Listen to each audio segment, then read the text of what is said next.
Today we are going to see practical number 2 related to time series. The title of the practical is Estimation of Seasonal Indices in Time Series.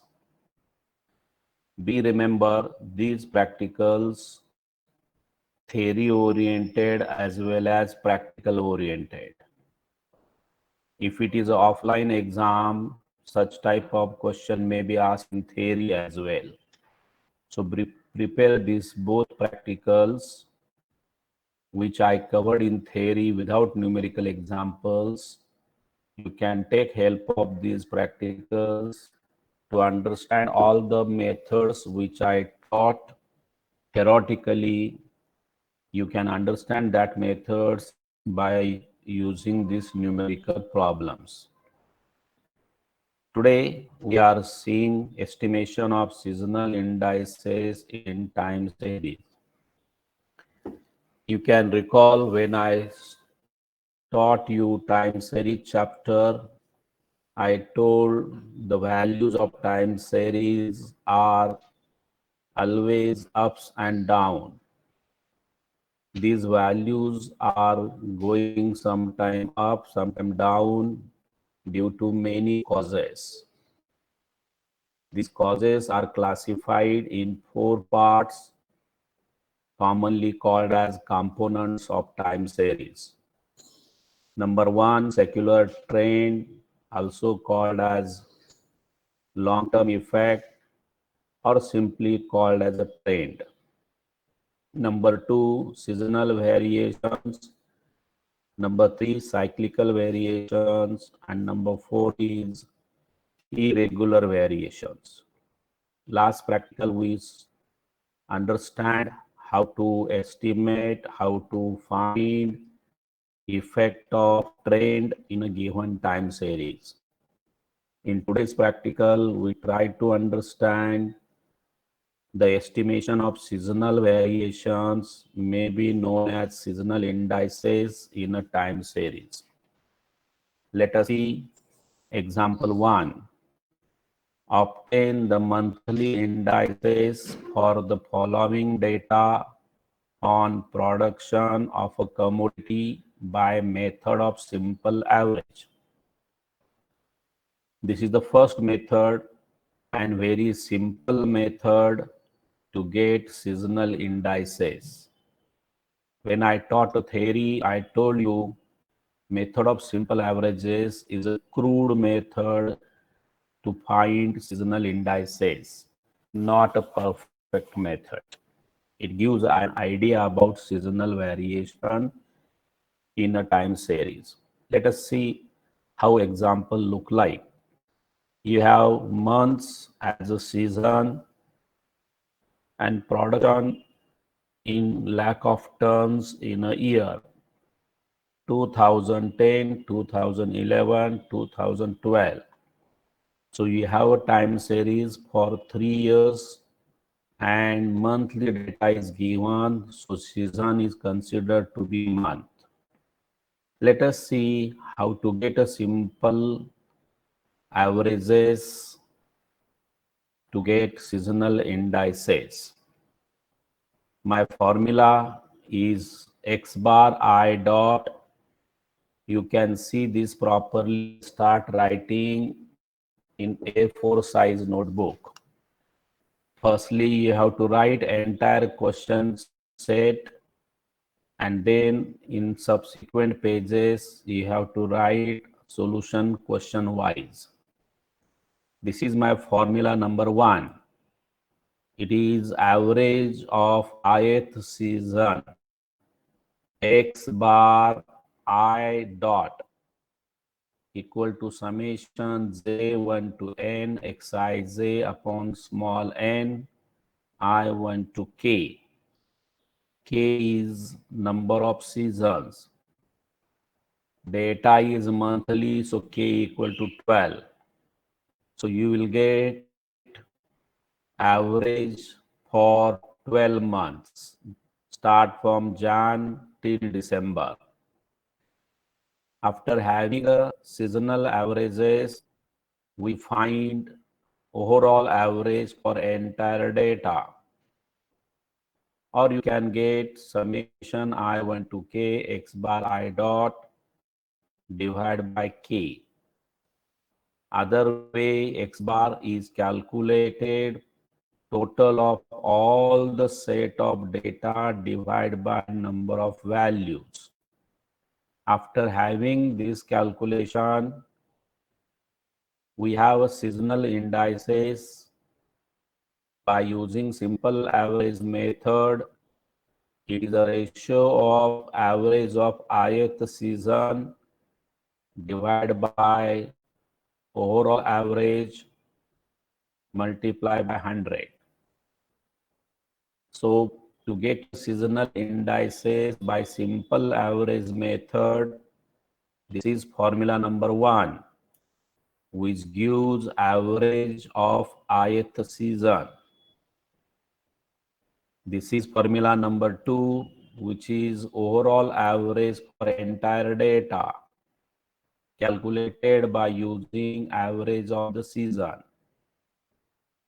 Then third formula, which gives the answer of seasonal indices, ratio of ith season average divided by total average multiplied by 100. This is repeated for number of seasons. See the calculations, very easy. Calculation table, column number 1, seasons. In this particular example, season is month. So data start from Jan, goes up to December. In front of January, I write average 18.33, average of season, denoted by x bar dot. How I got this value? This value is obtained by using average of these three numbers. In the month of Jan, for 2010, value of time series 11 and 12. Adding these three numbers divided by 3 gives average of January. Repeat for subsequent month. So getting month-wise average is your column number 2. After this, make a total of this. That is your x bar I total. This is a total of this column. By using this total and individual averages, you get seasonal indices. Example number 1, how to get this value? 18.33 divided by x bar is divided by number of values, 17.666. So this number equal 18.3333 divided by 17.666 multiplied by 100, you get first seasonal index. Number 2, this value divided by this value multiplied by 100, you get second calculation. Repeat the method for all the months. So this is your calculation number 1, how to get seasonal variations by using simple average method. Proceed for example 2. The following are the quarterly sales in thousands of rupees of different years. Compute seasonal indices for these data using method of simple average. Question 1, data is monthly. Question 2, data is quarterly. So you get only 4 quarters calculation. S1, S2, S3, S4. In front of first quarter, there are 6 values. Make a total of 6 values, divide by 6. It is average of first quarter, average for second, average for third, average for fourth, and repeat method as question number 1. Let us see quickly and then we'll go ahead. Question number 2, column number 1, seasons given as a quarters. For every quarter, get an average, denote by x bar I dot. Make a total of this column. This total for 4 values, so get x bar 41. Then first answer is 39. Divide by 41.625, multiply by 100. This is a seasonal indices for quarter 1. 43.5 divided by 41.625, multiply 100. Calculation for second quarter, and so on. Let us proceed for question number 3. Compute seasonal indices using ratio to moving average method for the data given below. This is little difficult as question 1 and 2. Here I have to calculate firstly moving averages, and then I have to take a ratio of individual value with moving average, multiply by 100, that is a seasonal indices. Data is quarterly, so I will have period as a 4.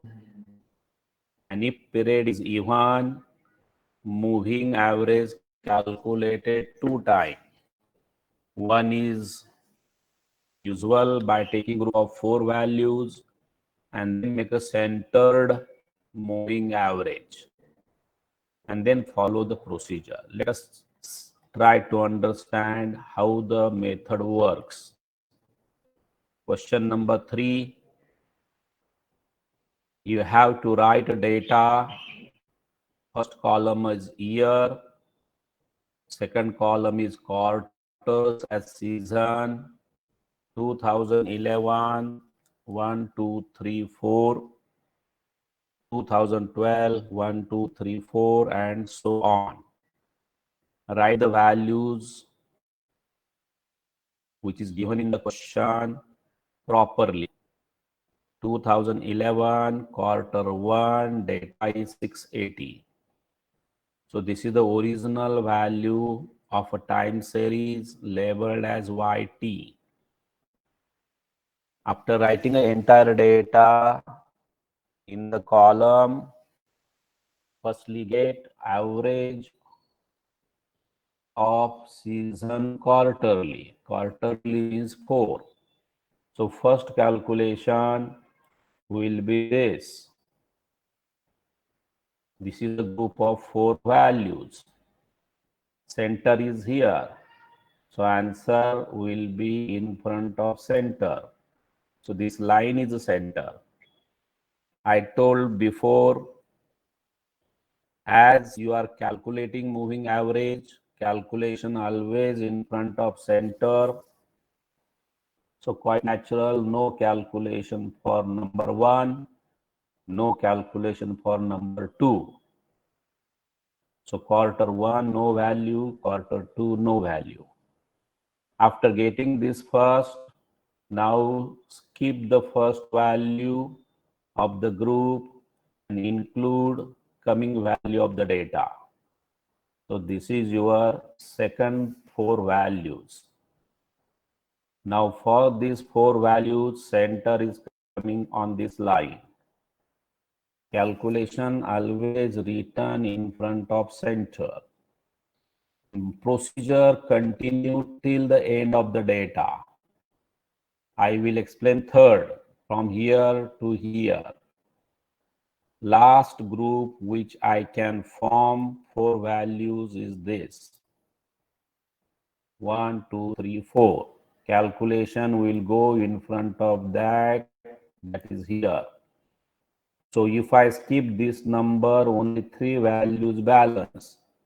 I want 4 values because I'm calculating moving average with 4 period. So this is the end of procedure because I'm not able to make group of 4. Similarly, you will not get answer for third quarter and fourth quarter. Again, from these we get centered moving average as your previous practical. Why we calculate centered moving average? Because this answer is not coinciding any quarter. To coincide with the quarter, so you make a group of again 2. Make a total of these 2, divide by 2, gives average in front of center of these 2. Now this answer is coincide with quarter number 3. So you got a trend value for quarter 3. After this, drop this value and make a new group of 2. This is the new group of 2. Make an average and write in front of center. This calculation is for quarter number 4. Procedure continue till you are going to make the group of 2 values. So this is my last group of 2 values. Average will be in front of center. And when I drop these, only one number remains. So it is the end of procedure. So this is my centered moving average calculations. After this, I get ratio to moving average. How I can get that? This third quarter original value is 610. These multiply by this, these divide by this, multiply by 100. You get first calculation, ratio to moving average. That means original value divided by trend value under the heading of centered moving average, multiply by 100 days. For this number, 630 divided by this figure, multiply by 100, second ratio to moving average. After having this column, we prepare table number 2, computation of seasonal indices. What I got in the last column is replaced in this table. Season quarters 1, 2, 3, 4. Ratio to moving average for years. Data is for 11, 12, 13. For 11, first 2 calculations not available. Only 2 calculations for 2011. 2012, all 4 quarter calculation you get. 2013, first 2 you get, last 2 not. You can check here. For 3, 4, no calculation. So this last column